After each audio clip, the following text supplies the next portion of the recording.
Little Caesars becomes the NFL's official pizza. Catalina and Volta partner to propel digital out-of-home at EV charging stations. And what did this tech startup uncover about the B2B sales process, and how can we all learn from it? All of this and more on today's Insider Daily Tear Sheet for June 22nd, 2022. Little Caesars becomes the NFL's official pizza. Little Caesars is working on its touchdown dance, announcing a multi-year partnership with the National Football League. That pushes Pizza Hut onto the sidelines after a 4-year run and gives the Detroit-based Little Caesars a mighty platform as it continues its rapid expansion. Little Caesars, based in Detroit, is no stranger to sports. The world's third largest pizza chain is owned by Illich Holdings, which also owns the Detroit Tigers and the Detroit Red Wings hockey franchise. The chain's main selling points has always been its hot and ready pizzas, always ready for pickup, but in 2020, it launched the pizza industry's lowest price delivery at the Super Bowl. The NFL deal offers Little Caesars a set of exclusive marketing rights, including social media games, new products, new packaging, and unique promotions, it says in its announcement. According to Technomic, Little Caesars had an estimated $4.23 billion in sales. Domino's Slice is the largest at $8.64, and Yum Brands Pizza Hut comes in at $5.5 billion. But the CNBC report that the NFL's partnership deals, and there are more than 40 of these types of deals, typically 3 to 7 years, start with a price tag of $10 up to $200 million a year. So what does pizza and the NFL have to do with out of home? Well, it really aligns with what we've been talking about over the past few days, that in a battle for market share, challenger brands like Little Caesars have to find ways to consistently outkick their coverage and figure it out along the way. That is to say, they have to do more with less. This investment in the partnership is a big bet for the low price leader, so it makes sense to amplify that investment by letting the world know with the only fully connected native ad network in the world that's out of home. Tell me you don't want to see the Little Caesar hanging off a billboard as an extension, or the really fun order now type triggers based on a million different factors programmatically. You could find a bunch of different reasons to push a timely offer or capture the imagination of the audience you're already investing so heavily in by using a format or two in the real world, since that's where we eat pizza in the real world. Just saying. Catalina and Volta partner to propel digital out-of-home at EV charging stations. A newly announced partnership between the real-time shopper intelligence platform Catalina and Volta, the EV charging network, is set to boost digital out-of-home advertising at EV stations across more than 24 states. The new offering connects Catalina's retailer network with Volta's charging stations so that brands and agencies can unlock insights and measure sales lift as a result of their displays.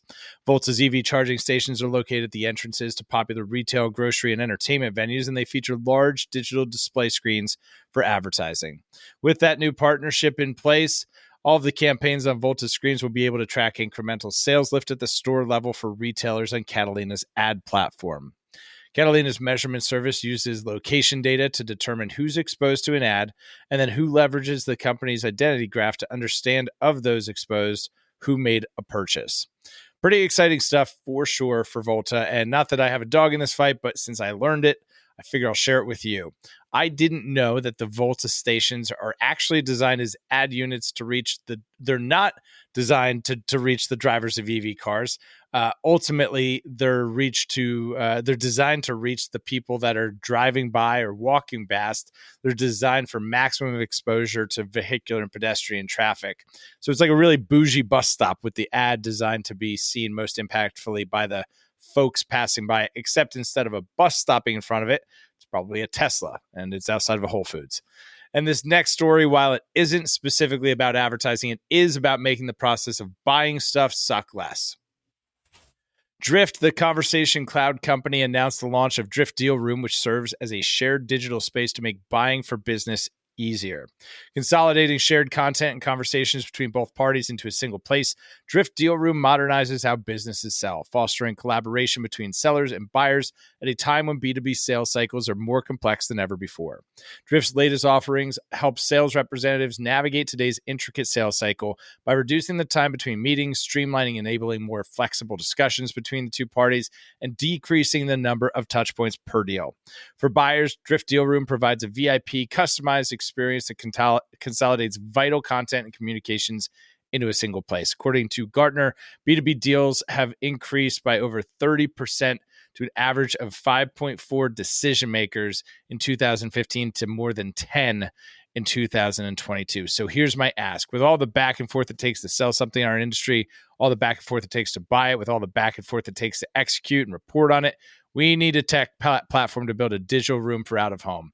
Can someone just build an environment where I can collaborate with brands on their campaigns while simultaneously coordinating with media owners and keeping those conversations separate so it's easy for everyone to just focus on their piece of the puzzle?